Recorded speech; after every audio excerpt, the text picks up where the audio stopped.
இன்று நாம் ஏன் ஏவாள் ஆதாமின் விலா எலும்பிலிருந்து உருவாக்கப்பட்டார்? ஏன் ஆண்டவர் ஆதாமின் விலா எலும்பை எடுக்க வேண்டும்? இது எதனை அடையாளப்படுத்துகிறது?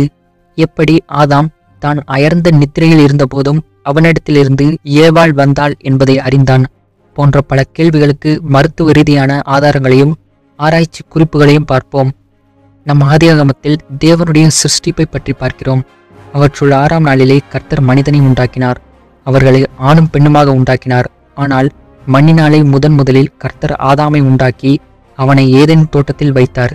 இப்பொழுது ஏவாளின் சிருஷ்டிப்பை பற்றி பார்ப்போம். இதுவரையும் எல்லாவற்றையும் நல்லது என்று கண்ட தேவன் முதன்முறையாக மனிதன் தனியாக இருப்பது நல்லதல்ல என்றார். அது மட்டுமல்லாமல் ஏற்ற துணையை உண்டாக்குவேன் என்று கூறினார். ஏவாள் ஏற்கனவே ஆதாமுக்குள் இருக்கிறார்.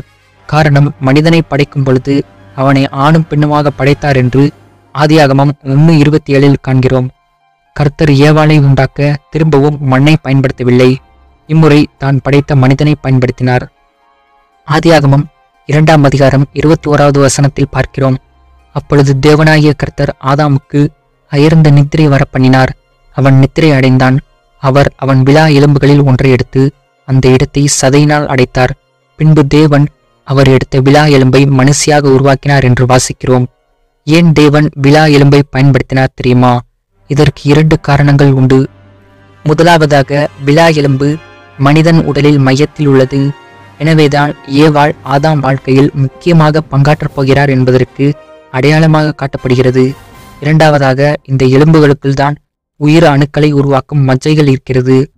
ஆதாமுக்குள் இருந்த அதே ஜீவனும் தன்மையும் ஏவாளுக்குள் நிறைவாக இருக்கும். எனவே அவர்கள் இருவரும் ஒரே தன்மையில் உருவாக்கப்பட்டவர்கள். மேலும் இவற்றுக்கு மருத்துவ ரீதியாக ஒரு காரணம் உண்டு. அது என்னவென்றால், மனிதனுக்கு பாதிப்பை உண்டாக்காத எலும்பு விலா எலும்பு. அதை எடுத்துவிட்டாலும் அது அந்த இடத்தில் திரும்பவும் வளரக்கூடிய தன்மை உடையது. எனவே ஆதாமுக்கு தற்காலிகமாகவே விலா எலும்பு இல்லாமல் இருக்கும். ஆனால் வெகு விரைவில் அவை வளர்ந்துவிடும். வாழ்நாள் எல்லாம் அதனை ஆதாம் இழந்தவனாக காணப்பட மாட்டான் என்று தேவன் ஆதாமின் விலா எலும்பை எடுத்து அதை சதையினால் அடைத்தார்.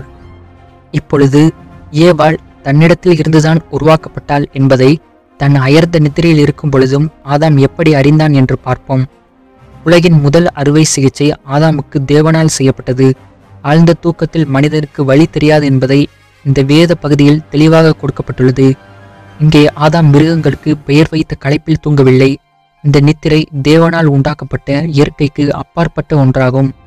அயர்ந்த நித்திரை என்று மொழிபெயர்க்கப்பட்டிருக்கும் இந்த வார்த்தை தேவனால் கொடுக்கப்பட்ட கனவு என்று வேத வல்லுநர்கள் கருதுகின்றனர். எனவே அயர்ந்த நித்திரையிலிருந்து வரும் கனவினால் ஏவாளின் படைப்பு ஆதாமுக்கு காண்பிக்கப்பட்டிருக்கும் என்று வேத வல்லுநர்கள் கருதுகின்றனர். இதனை உறுதிப்படுத்தும் வண்ணமாக யோபு 4:13 மனுஷர் மேல் அயர்ந்த நித்திரை இறங்குகையில் ராத்தரிசனங்களில் பலவித தோற்றங்கள் உண்டாகும் என்று வாசிக்கிறோம். இதே அனுபவம் அன்று ஆதாமுடையதாக இருந்திருக்கலாம். எனவே ஏவாளின் சிருஷ்டிப்பின் மூலம் தேவன் ஆணும் பெண்ணும் தனித்தனியாக மண்ணிலிருந்து உருவாக்கப்படாமல் ஒரே தன்மையால் உண்டாக்கப்பட்டவர்கள் என்பதையும், ஏவாளும் ஆதாமைப் போல தேவ சாயலை உடையவளும், மேலும் அவர் ஆதாமின் விலா எலும்பினால் செய்யப்பட்டவள் என்றபடியால் ஆதாமின் சிறந்த துணையாகவும் ஒருங்கிணைந்த பகுதியாகவும் இருக்க வேண்டும் என்று தேவன் விரும்பினார் என்பதை காண்பிக்கிறது.